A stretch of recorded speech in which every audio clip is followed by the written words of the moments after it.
नमस्कार प्रेक्षकांनो. ठरलं तर मग ह्या मालिकेच्या पुढील प्रोमोमध्ये अर्जुनने शिवून आणलेला ड्रेस सायलीला खूपच सरप्राईज वाटतं. ती म्हणते की अय्या माझ्यासाठी ड्रेस. अर्जुन म्हणतो हो, फक्त बघत बसू नको, लवकर घालून खाली ये.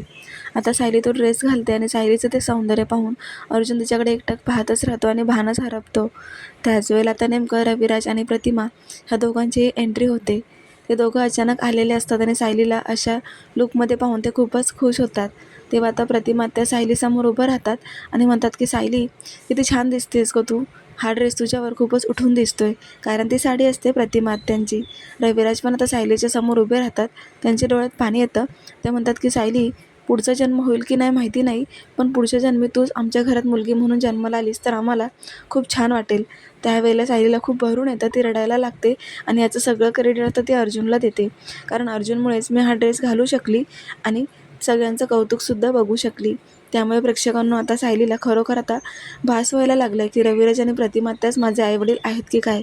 तेव्हा आता तिचं हे स्वप्न कधी पूर्ण होणार हेच पाहणं खूप रंजक ठरणार आहे. धन्यवाद.